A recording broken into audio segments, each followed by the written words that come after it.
Yeah, so I think it'll be interesting to go over sort of what's gone on in the past at MSI and sort of paint the picture of how we got to PDP and then what we've learned in the last year or so um, while doing that. So, Rob, I'll kick it off to you.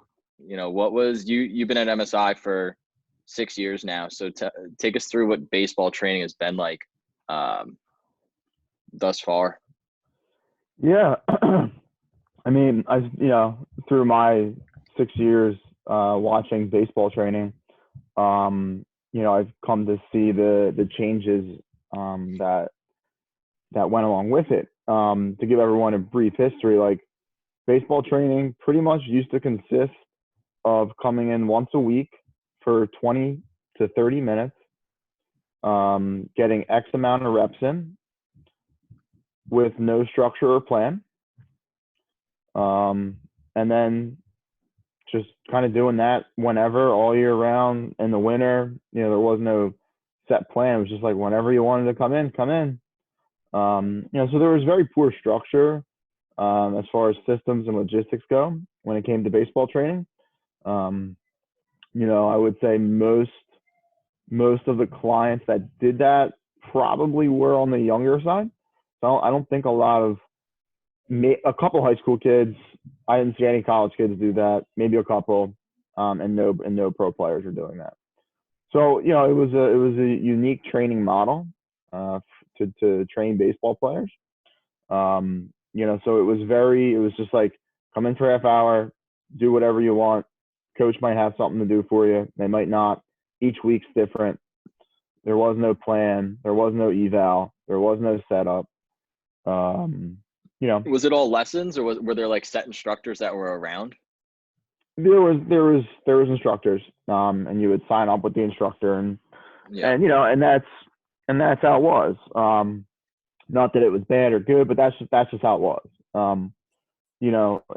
There was a little bit of a group training model too, I think, that specified on whether it was a throwing or a couple group training models were in existence too before PDP.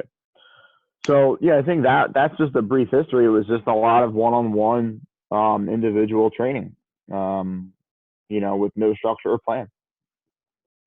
Yeah. And then I guess Spans has been at MSI for like 2 years now, 2 or 3, 2, yeah, 2 and a 2 half, years. Yeah, something like that.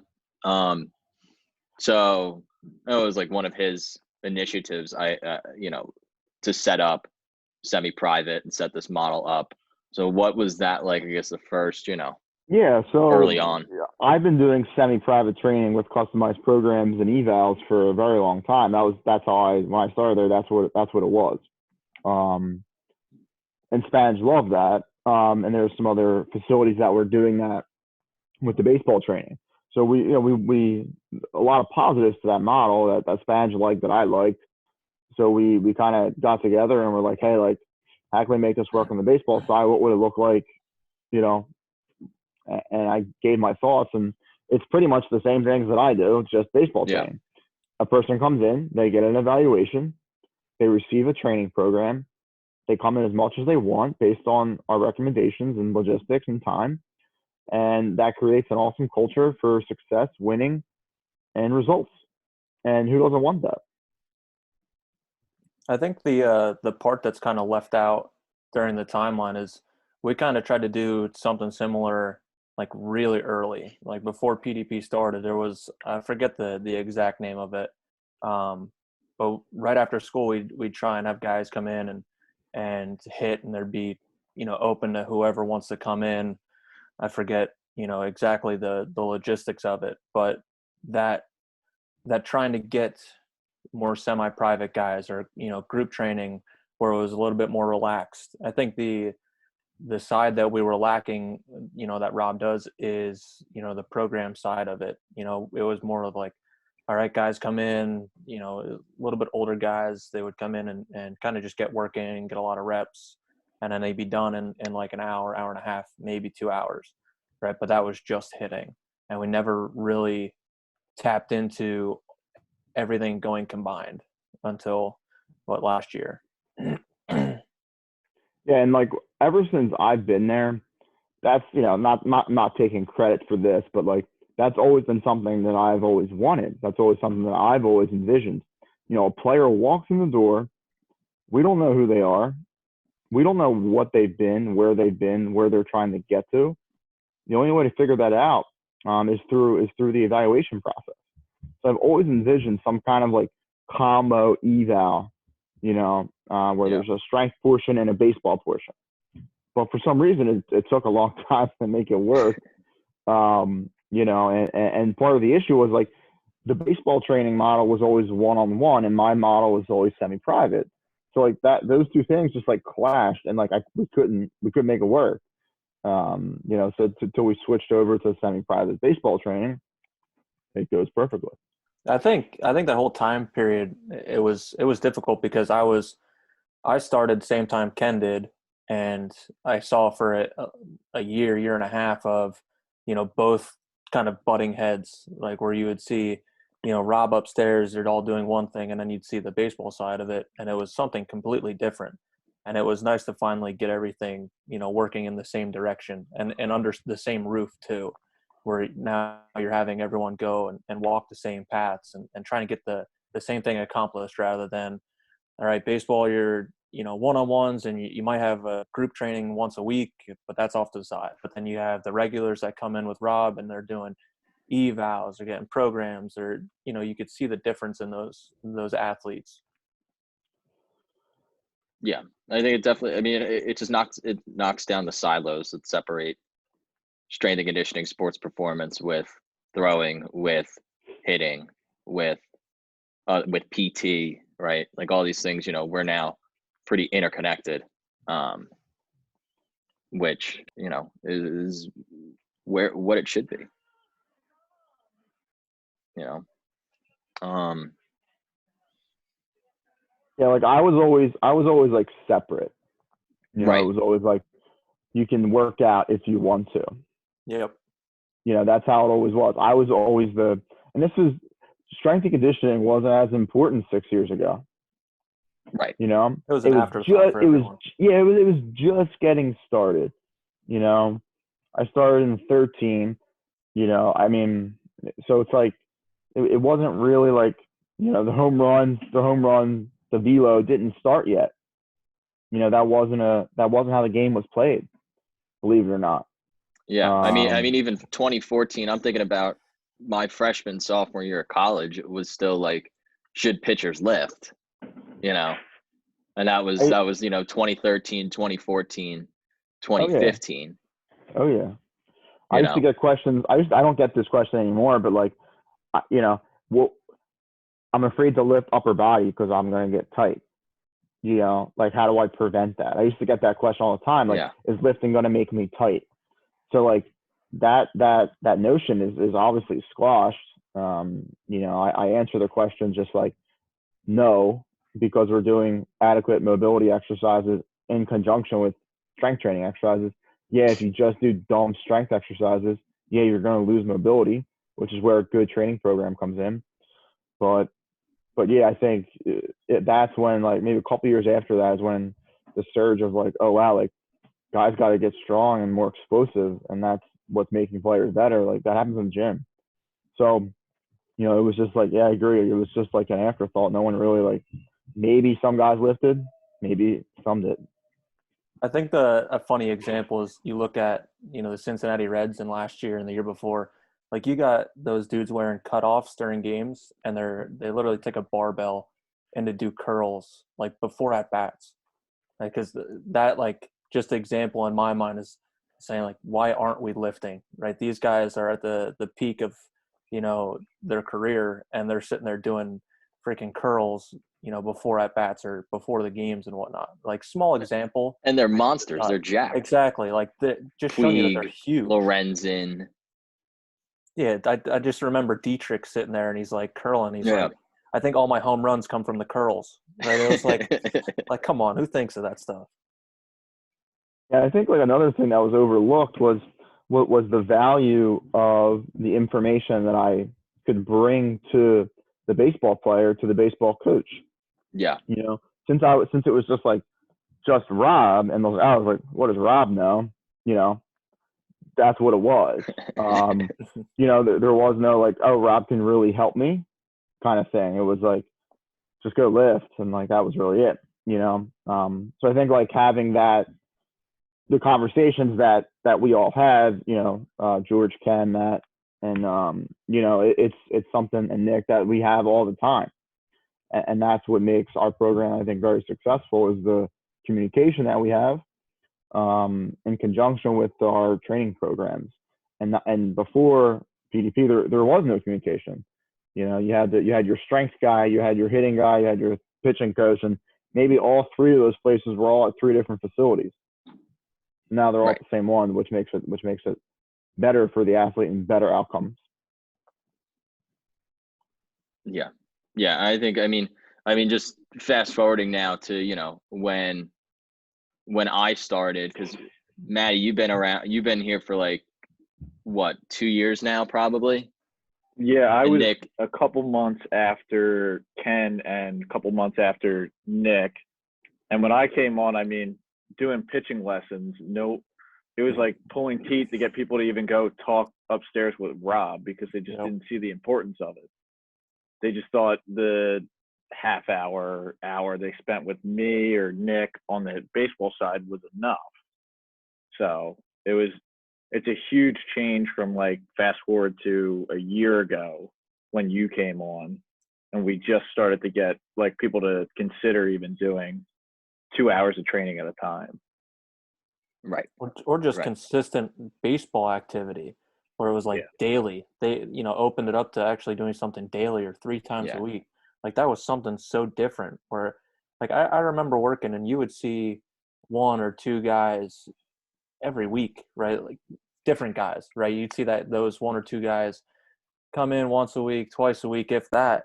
And then, you know, you have Rob's guys that you would see almost daily, right? And that's that big portion there that we wanted to take care of, where like you offer it up for the players to their option, right? But to get better in every facet, right? And the more hours that you're able to open it up for those guys, the better, right? Instead of it, you know, all right, you did a half hour, good job, buddy, and now they're done for the week and they don't do anything else, right? You just see Right. such a huge difference in the athletes.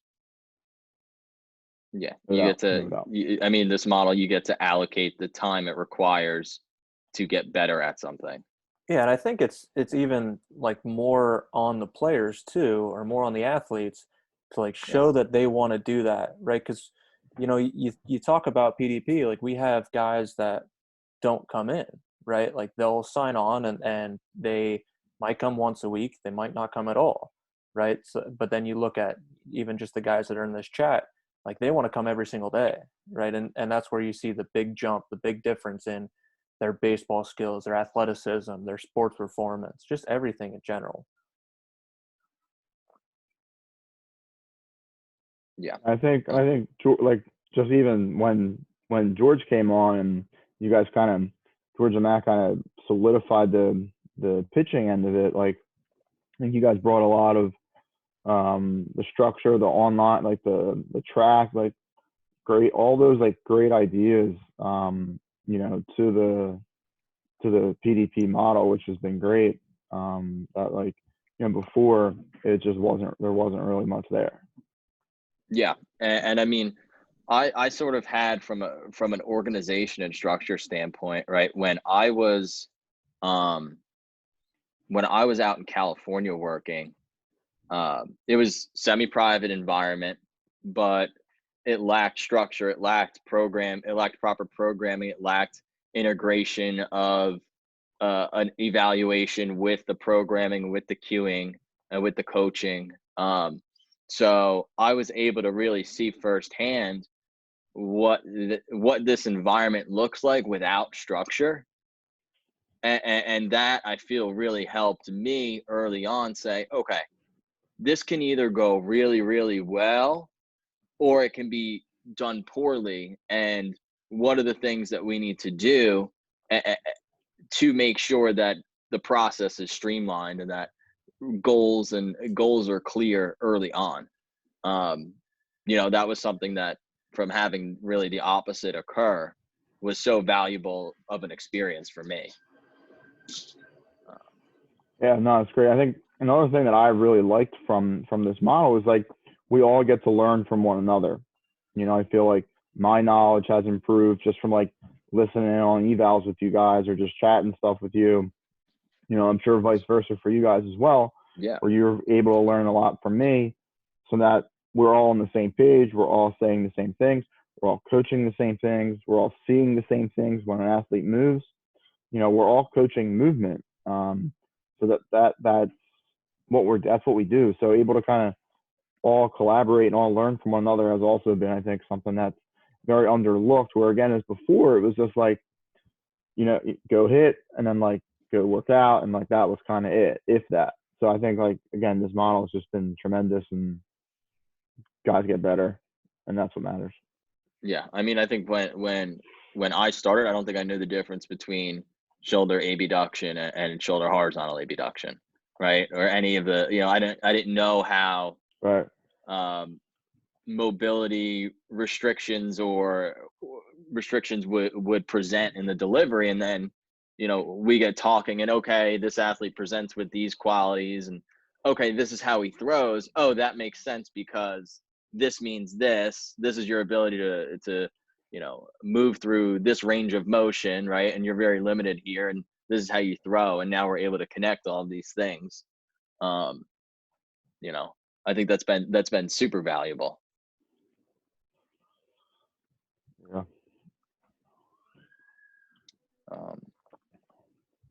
So yeah. Let's see. We can go anywhere really. I mean, I think it was cool to set up we could go through kind of setting up that eval process and what that was like early on.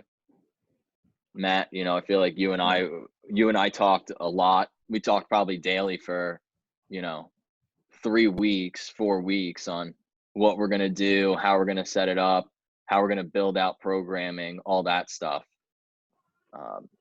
Yeah, I mean, the evaluation process, I mean, this program wouldn't be where it is without it. I mean, the time that each area is spent on making sure that we're getting what we need to out of that half hour we have with a player to start. And then the biggest thing is, back to what Rob said, is being able to go back and review the athlete as a whole in all 3 areas is the biggest thing. So is that a lot of the things that we see, especially on the pitching side, they present themselves in hitting and upstairs, and it just confirmed what we were trying to do. And I know it made our job easier trying to figure out what we're looking for in those drills or the 50 throws that someone has downstairs with us. I think the funny part that we can think of is like every athlete always starts out with Rob, right? And every time he brings the eval sheet down, it's hey, like you can start to see the numbers, and he says like, hey, has a little bit of issue here. And as soon as you see him hit, it's like, yeah, absolutely. Like you can really see the differences in guys that hips are really mobile, guys that hips are really tight, right? And although, all 4 of us might say something different, it's meaning the same thing, right? And understanding that the 4 of us are on the same page and getting to that same point and being able to see the same things, right? I think is very beneficial. So like instead of it being, you talk about before where it was one-on-one. So like you have one guy looking at one guy, right? But now you have 8 eyes looking at one kid, and you're able to see so much more. You're able to tell the other 3 guys in here, like, all right, this is what I'm seeing. This is how we can attack the thing. These are some drills that we can do to help his hip mobility or whatever it is, right? Instead of it just being one and trying to be so versatile and everything, you have 4 guys or 5 guys that are able to hit one person in every sort of way that you would want to really help them out. I think just having a full encompassing eval has been is just something Yeah. that people need. I think it's so important to identify a baseline. You know, if we don't have a baseline of where you're at, how can we know where to go? You know, we just don't know. You're just guessing. Yeah. You're guessing, and this isn't a guessing game. This is science. This is data. You know, that's what this game is. That's what we play. That's what we do in the gym. So, I mean, if anyone's not doing that, then they probably don't know what they're doing. Well, I think an interesting. Go ahead, Matt.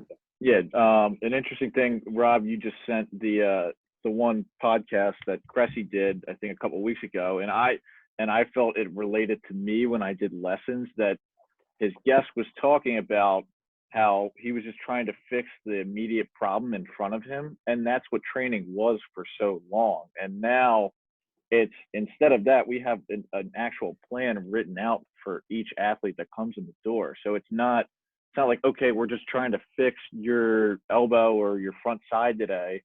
We're like, even if those things kind of suck today, we're still focused on the plan that we have laid out for you ahead of time. And just to add on to that, I mean, a big part of the program is prepping the body to execute the moves, right? Like, yeah, you could spend all day working on someone's arm action, but really they just need a few, some PRI exercises to clear that range of motion, and then now we're able, now I feel looser. I have a little bit more more mobility back here. Now I can throw, and now we can start to field and work through that range of motion, which I think is crucial. And yeah, I mean, going back to like what you're saying, Maddie, with the lesson model, like, not to like, I feel like there's still a fair amount of there's still a good amount of one-on-one attention within the semi-private model. I think that gets lost sometimes.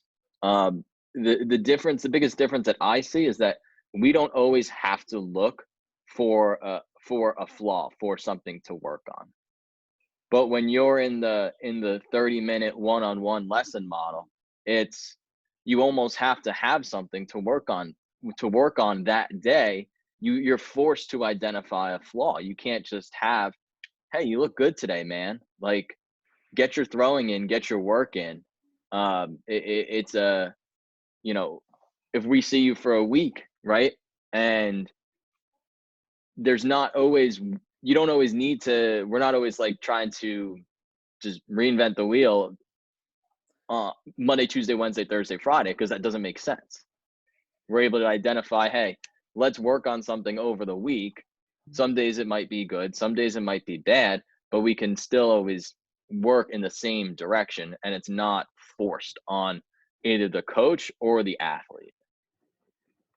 Yeah, I see that same thing happening too, where it's, you might get one-on-one time with guys, and it's always, all right, like, what do I need to work on, right? And instead of it, like, you have this process to be able to see movements throughout a period of time, right? Like, think of the first meeting you have with someone, and it's always like, you get that first minute of swings to say, like, all right, well, he's got this wrong, right? And now, instead of that, like, you have this eval process where you have a half hour with someone, or even longer, to like get video, process all the information, right? And then use the resources that are around you.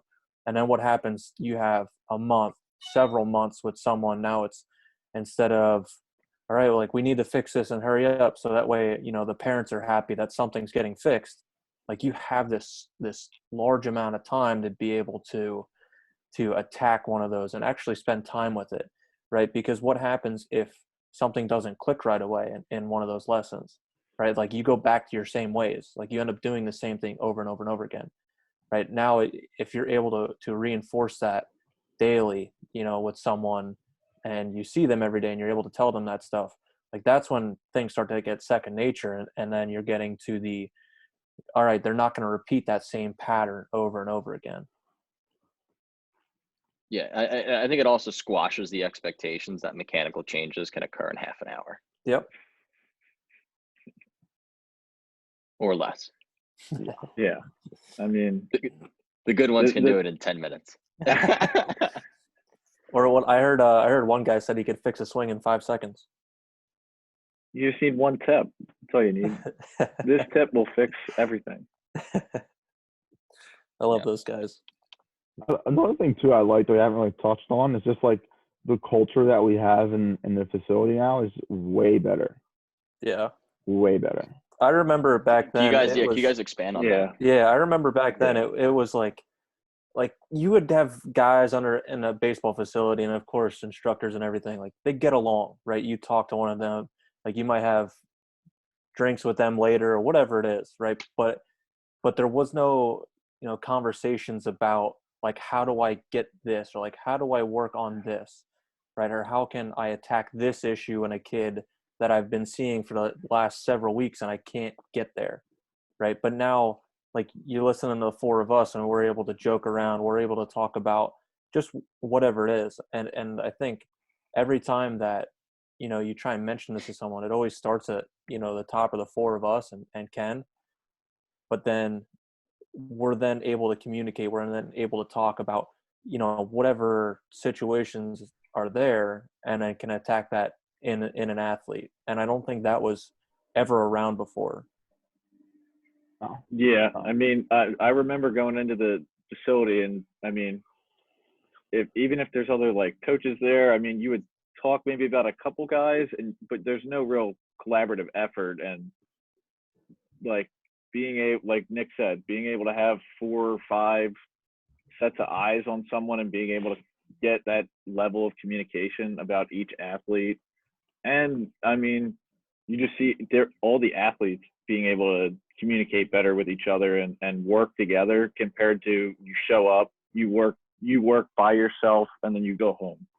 I mean, I know from my playing days when I did lessons, I always was like, what am I supposed to do for this full hour with just one instructor, when like, what are we going to fix today? Like, that's what you were just kind of figuring out. So Yeah. And I think, I talked to, the guys that I coach, like the 15, 16-year-olds, and the pure joy that I get as a coach, seeing them talk to one another, rather than it always have to be like me doing the talking or me doing, instructing on someone to be able to help them with a cue or something in hitting or throwing, whatever it is. Like, seeing them be able to talk to one another about this has given me more joy than anything else that I could have done coaching, because knowing that you set up the culture, like the four of us set up the culture for them to be able to grow themselves and talk about baseball, talk about life in general, like to themselves about whatever situations arise. Like, that's ultimately what you're trying to get at, for them to be able to coach themselves, right? Because I say this a lot, like, we're not always going to be around these guys, right? We're not at every single one of their games, right? Rob has gone to a few games, right? And be able to see his athletes, because you want to see them play, right? But you're not going to be around them, right? So them being able to coach themselves, coach others around them, right, in that facet, like, you can't get anything better. Absolutely. I think, real quick, let me just touch one thing on the culture now. I think the like, before we had, our culture in the gym has been the same. It hasn't really changed. We play great music. Right? We play great music. We play great music. Toot your own horn. Yeah. Justin Timberlake. Yeah. So like, and we have fun. I think the fun part was we get serious at times, but like, the fun part was missing. I think that was one little piece that we didn't have on the baseball side, where it just wasn't enjoyable to come in, and not to say that we had bad people doing bad things. We had good people doing good things. It just wasn't fun. Yep. Yeah. So I think that's one big thing that I think has changed, over the years, and why I like it, and why I think we all like it is it's a good time. We have a good time. Our athletes have a good time. It's that simple. Sorry, Matt, I didn't cut you off. But.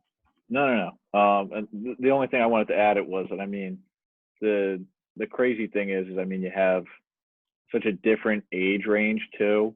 I mean, I haven't seen many places that have people in the door, like 10 or 12 athletes at a time, where it's anywhere from Carter Owens to a college guy.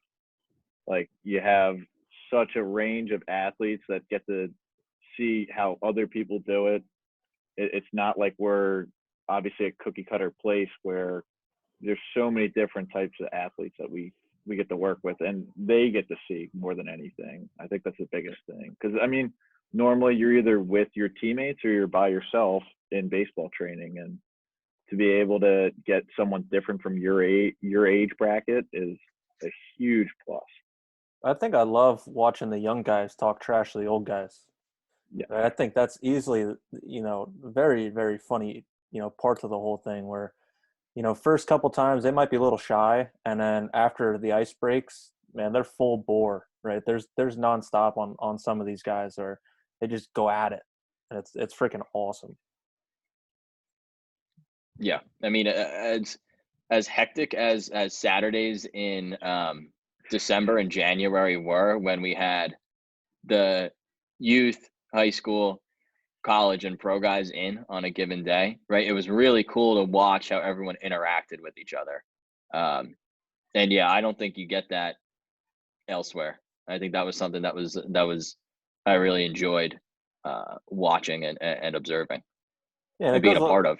Yeah, it's go to a lot of credit for, both sides, older and younger guys. Like, younger guys always look up to the older guys, and like you could see them starting to learn from one another. But then the credit to the older guys where they just don't blow them off, right? There was always like, all right, like this is what you're trying to do, or just setting a good example of like how they can go through their program by themselves and don't necessarily need someone there to do that. And then the younger guys are watching it, are like, okay, like I can start to do this stuff on my own, right? So now I'm preparing myself to do this, rather than it always be, all right, coach, like what do I got to do?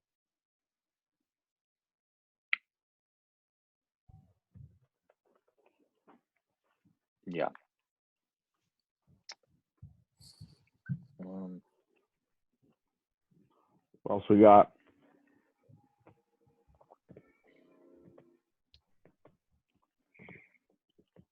Rob, I guess talk about a little bit of the athletes that were with you, training with you upstairs, but weren't doing baseball training or been with you for a few years, and what their response has been to the changes in the last year and a half. Yeah, I think, the biggest thing was trying to educate players on why this training model is better. That was my challenge early on, was like, Rob, you see all these athletes, like how can we get them involved into this program? So to me, it was just a model, just like we have to educate them and say, hey, like this is why it's better. This is what you get. You're able to get more reps and have a plan and find an eval and track progress. And really, I get to do all that? Yeah, you do. And you can do it right down there and then come up work out. Oh, wow, that sounds great. So, I think it was just a model. It was just a matter of just like educating people on like why this is better, and not to toot my own horn, but like people respect my opinion. And if I think that something is right because I think it's right, people are going to listen to it, Yeah. And it's something I believe in. If I don't believe it, I'm not going to tell someone because they know that I care about them. So, I think that was the thing early on, was just getting that across to everyone. And I think the response has obviously been tremendous. Guys love coming in. They can't wait to get down and go throw and hit. They skip their warm up every time. That's how excited they are. Yep. That is true. Yeah. Yep. I think every time guys come down, it's like, oh, did you warm up today? Yep. No. Yeah. It's fun. We laugh. Yeah, it's a good. Yeah, it's all good. It's all good. So I think it's cool now to that like, like I before it was just like train with Rob, you get great results. That's what it was. And we were getting we were getting results. Yeah. Now we work together as a team. We get way better results than what I was getting before. Way better. It's not even close. Yep. Right, because the message of what you're saying upstairs, right? It doesn't transfer, and now where I think something that we've tried to emphasize more and more, Matt, is blending the instruction that upstairs to the stuff that they're getting on the throwing floor, and trying to use the same or similar cues, or say, hey, remember this exercise you did upstairs? Okay, yeah, we're applying these principles here, right? That feel you just did in your warm up or in your whatever, a press or whatever exercise, right? This is the same thing. You're throwing, you're just moving, and I agree. I think that it's been cool us being able to really just come together on that. Yeah, just picking each other's brains. Yeah. You say this to a lot of athletes too. You got to be able to pick people's brains that are in baseball, right? Because you never know if something's able to click for you unless you give it a go, or you try something out. And heck, a lot of the times it's you try it and you don't like it, right? But how are you ever going to know if you like it if you never try it, right? So us being able to pick each other's brains on freaking scap loads, right? Like I can try and pick their both their brains on which is the more efficient way to try and load your scap, or like how does Rob do it up in the sport performance side, how does George and Matt do it down pitching wise, and how do I do it, right? Or just different areas or different cues that you could use, right? Being able to bounce those ideas off someone, right, is just so huge. Yeah, that, and I mean, the one thing that's really great is the open communication back between player and coach. I mean, Yep. I remember being in like college and I used plyos and we did some like driveline protocols, but I didn't like it, and I found out why, because we didn't implement it right. But you see, so like we have guys that come in and they'll do different drills with us that they've done in the past, and then they end up becoming stuff that we use daily. I mean, it's an opportunity that we've had so many different people come from different training backgrounds, athlete and coach, that I know my perspective on the game alone, just from a training perspective, has changed over the past year tremendously.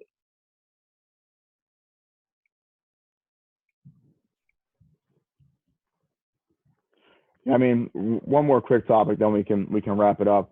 I think one big thing that has obviously changed over the years is the training of weighted balls. That was never a thing. That didn't exist. People were petrified. They were scared. They didn't want to do it. They didn't know what it did. So I think having you guys here to bring some structure, some clarity, some science, and some data behind what it is and how it's done and how it's supposed to be done, I think is huge, because there might be some other facilities that say they do weighted balls, and I'm sure, George, you've seen this a lot. We ask this question all the time. Have you used weighted balls before? A lot of people say yes, but they've never been on a program before. I think you also ask, have you ever been on a throwing program before? We get that all the time. Yes, I've used weighted balls. No, I've never been on a program. So it's just like, having we did drive like, line is what right. I did. Yeah. We did drive line. Okay. What is that? Oh, right. So, you know what I mean? So like, I think just like having that, bringing the mantra that like, hey, gotta throw hard. That was a huge thing that was brought to this program, which helps. That's, believe it or not, that's how you make it. That's how you make it. Velo is the thing that they look at the most nowadays. That's how you make it. Yep. Yeah. Throw 83, ain't getting looks. It's a prereq. Yeah. It's like Throw you need 88. you need to graduate high school to go to college. Right. You can't go to college without if you finish to the 10th grade and dropped out. Right. And I'm sure, I don't do a lot of college recruiting, but I'm sure it makes college recruiting a lot easier to place a player in college if they throw harder or if they hit the ball harder. Yep. They obviously get more looks, I'll tell you that. So it's a simple process in my mind. It's like, improve your physical performance, throw hard, hit the ball hard. Simple. Yeah. Baseball's an easy game. It's easy. Yeah. And I mean, getting people on board with weighted balls and having like structure and a system behind it, I think has been, it provides the support that the program that maybe a tool that it's a little taboo needs, right? Yeah, I think the there were parts in the past where, like, you talk about no structure, no program. It was always, all right, I threw weighted balls today. My arm kind of feels sore. I'm going to throw more weighted balls today and throw harder and make sure my arm's really sore for the next time. Right? Instead of like, I commend, both the groups here, sports performance and throwing. Like, the load management part of it is so huge, right? Like, they're programmed to be able to, like, know when you can push it and know that whenever you need to be able to take a break or to not throw the weighted balls all day long, right? Or the different ounce, ones, whatever it is. Yeah. Right. And that's why it's always, for me, it's different because you can almost swing as much as you want every single day, right? Like, you're working on different parts. Obviously there's some, management to it, but like with you guys, it's always like, all right, how many reps? It needs to be pretty on point with the amount of reps that there are, because knowing that, like, you go above and beyond the amount of reps, like, that's not what the program's there for. That's not what the protocol is there for. And that's when you kind of see injuries. Yeah, absolutely. Absolutely.